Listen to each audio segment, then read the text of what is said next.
Hi everybody, it's Lee Caraher, and today we're talking about organic versus paid social media strategies to grow community, to grow engagement, to grow followers.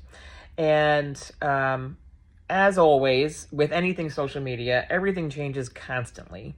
But what we are seeing now is that paid only strategy or an organic only strategy are probably not going to meet the goals that you have for speed in terms of driving awareness and creating community and being able to get engagement that then converts. An organic only strategy is a great idea. It's the cheapest idea. It is the most authentic idea. It is the strongest idea if you have a lot of time. If you have a lot of time to actually put this into place. Because the more organic your growth is, the stronger that base is, meaning the more engaged they will be, the more that content that you're creating and then your users and your followers are creating with their engagement will be more likely to be put into other people's eyeballs in front of them and will convert. But it takes a long time. And in our experience, people aren't that patient. People just aren't that patient. And the conversely, if you only pay for it, it's crap. If you're trying to just buy your way into a following base, into a community, you're going to fail.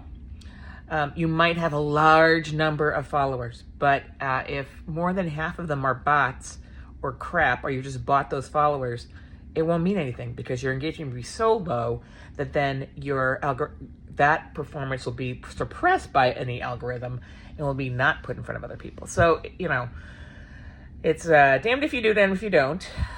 So while it seems like, we can bypass the whole system and cheat the algorithm by buying all these users, it's very unusual that this would actually pay off for you. Now, of course, what we're looking for, as everybody wants, is the viral content that just skyrockets you from 0 to 25,000 overnight, or 0 to 1 million overnight. And we see this all the time, particularly on TikTok. We can see like someone went from 100 users, 100 followers to 1 million views just with a video. It happens. And how do we see this? Because it comes into our For You pages. It's like, oh, how hard could that be? It's really hard. And you cannot count on it. You cannot count on if you're buying it. You cannot count on it if you're not buying it. You cannot count on the plan for your viral content to go viral and to spark that, overnight success. So don't count on it. So let's talk about the difference here. So many platforms. When you're thinking about the platforms, let's start from the beginning. Like, where should you be? So first, where is your audience? Where is your audience? And number one. B, what's your goal? Be very specific about your goal.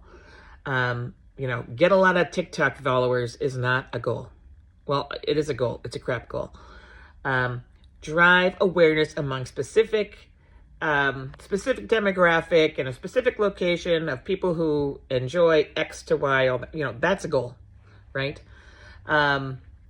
Etc. So what's your goal? 3, how much time can you devote? Do you have 10 people who are going to be full-time on social media? Do you have one person who can give 3 hours a week? What is your resource that you can dedicate to this? Because you got to marry your goal with your resources to see what is 3, reality. What is possible? What should you be thinking about in terms of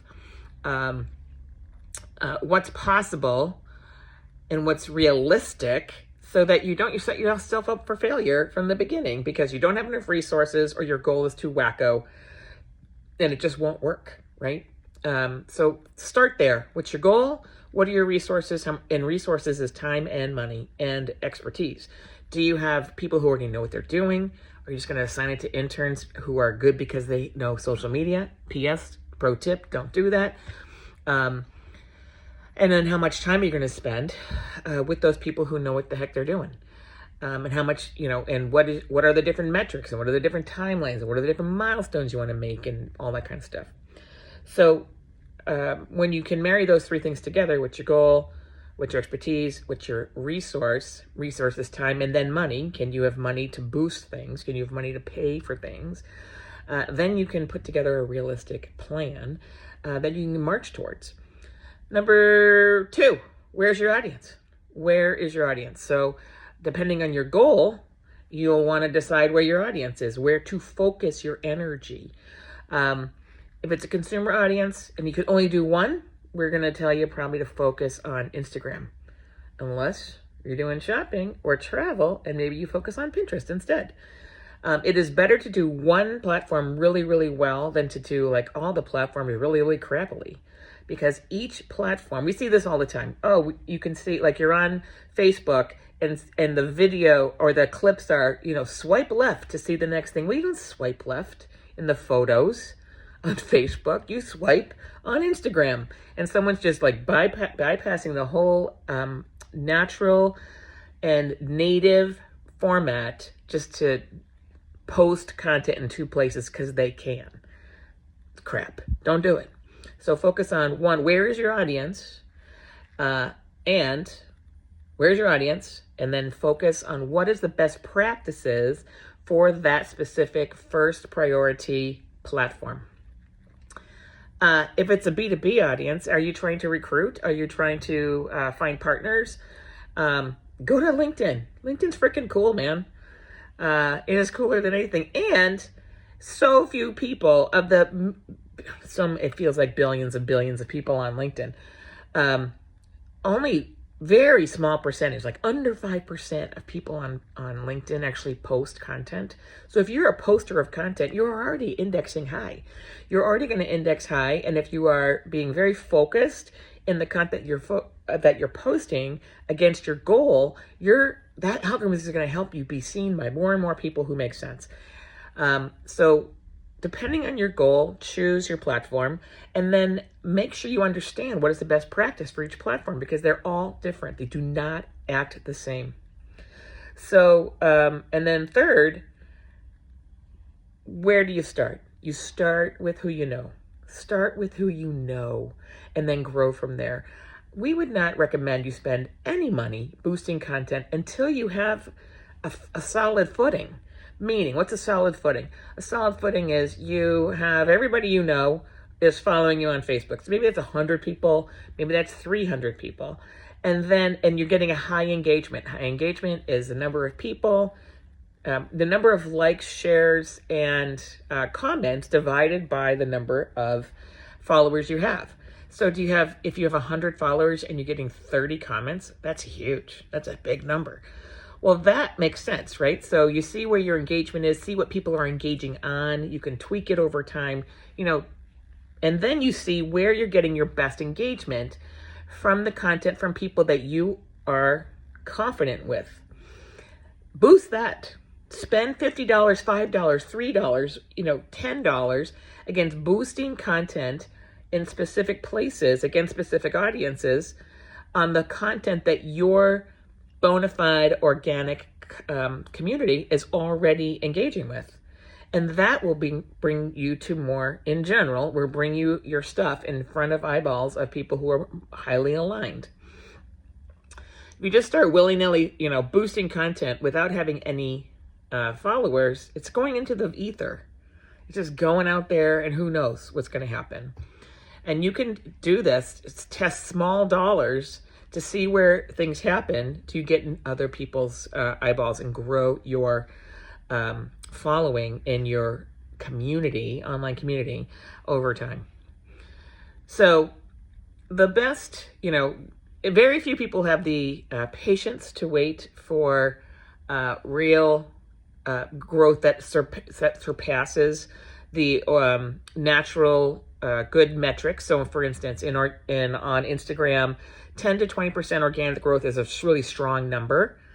But if you have 100, 10% is 10. So 110 and then 100, it's a slow rise, but 10% to 20% is really strong.